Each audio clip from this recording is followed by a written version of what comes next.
Hey guys, it is Thursday. My name's Jess, this is Dan, and we're here to tell you about the news of the day. Something funny. No. You were supposed to say, you're supposed to like have written something in the script, not just say something funny. Do that. That's okay, we'll improvise. Just roll the intro. First up, EA has said that Mass Effect Andromeda got a little too much criticism. Oh boy. Yeah, I'm also interested to see what our comment section has to say about this.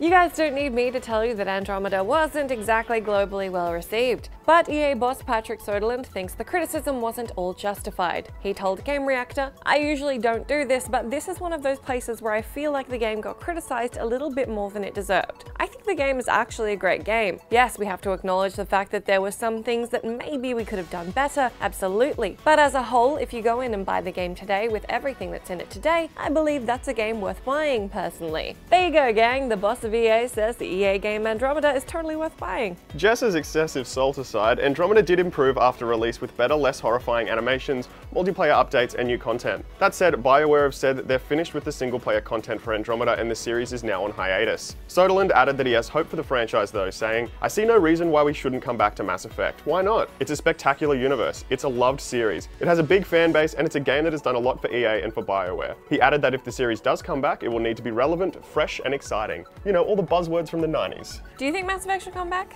I think it's fine for you to bring back anything. I mean, look at Assassin's Creed Origins this year. It looks like they're making some significant changes to that, and it looks very And that interesting. kind of went on a sort of hiatus when they wanted to take it off being an annual Totally. series. So if they want to bring back Mass Effect with some changes and maybe have another go at it, I'm all for it. If it comes back and it's what we got at launch for Andromeda, probably don't try not to do that again. I don't think it'll happen again. I think they will have learned some really hard lessons, just like Ubisoft did with Assassin's Creed Unity. And I think if they do come back, we'll probably see a better than ever Mass Effect.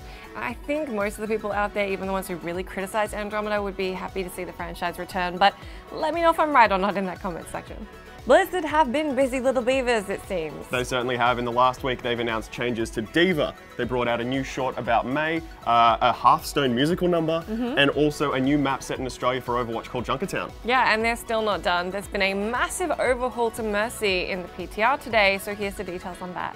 Straight out of the gate, Mercy's ultimate is being replaced entirely. Currently, Mercy can resurrect down teammates with a burst of invulnerability while casting. Resurrect will now be a standard ability, albeit with some changes. Mercy will be able to resurrect a single downed teammate within 5 meters and will no longer provide invulnerability while casting. Having gone up against a very good Mercy the other day who used invulnerability strategically to escape my McCree, this is welcome news. Yeah, it's good. Her new ultimate is Valkyrie, that, quote, unleashes the full power of Mercy's Valkyrie suit, which basically means she gets a bunch of buffs and the ability to fly. When activated, her staff will now heal or buff all allies near the targeted teammate, and its effective range has been extended. Her blaster gets unlimited ammo as well as increased fire rate and damage. Her movement speed is increased and she gains the ability to fly freely. Resurrect is also instantly reset when her ultimate is activated, and its cooldown is reduced from 30 seconds to 10. Blizzard have said they made the changes because, quote, while resurrecting downed allies is a core part of Mercy's gameplay, the way her ultimate functioned was causing a number of problems. It was frustrating to play against, and it incentivized Mercy players to hide away from important battles instead of taking part in them. You can check out the changes for yourself, as they're currently available along with the changes to Diva in Overwatch's public test realm on PC. No word on when these changes will be rolled out to the full versions of the game, but we'll let you know as soon as they are. Finally, a crossover between two of the most similar titles in the modern gaming landscape has been announced. Final Fantasy 15 is getting Assassin's Creed content. Yes, you heard that correctly. Starting next week, Lestalem will be home to the limited-time Assassin's Festival. Like the Moogle Chocobo Carnival that is currently running through to the end of September, there will be mini-games and exclusive items, as well as gameplay elements from Assassin's Creed. You can get your grubby mitts on Assassin's robes for all 4 main characters, while Noctis can get Master Assassin's robes through the Dream Egg, which you can grab from the Moogle Chocobo Carnival. You'll also be able to perform a leap of faith, so that's something to look forward to. Don't worry if you're busy for the next few weeks. The Assassin's Festival begins on August 31st and will run until January 31st of next year.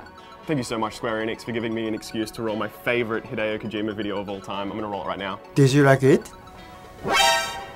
Remember that? That was when there was Assassin's Creed content in Metal Gear Solid 4. So it's not the first time something like this has happened. No.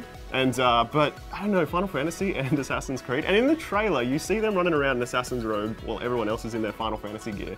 Yeah. Very interesting. Well, I mean, Final Fantasy have always liked to have a little bit of fun, particularly in 15. I mean, they had Cup Noodle DLC. Yeah. So, I mean, Whatever, man. I like dumb Power stuff. to you. Yeah, I can dig it. That's everything we have for you today. Make sure you tune in tomorrow for our top 5 news stories of the whole week, and make sure you subscribe to see us every day of the working week. Yes, thank you so much for joining us yet again, and We'll see you what Dan already said. Yeah. Bye. Okay. Let me know if I'm right or not in that comment section. Thanks, Ed.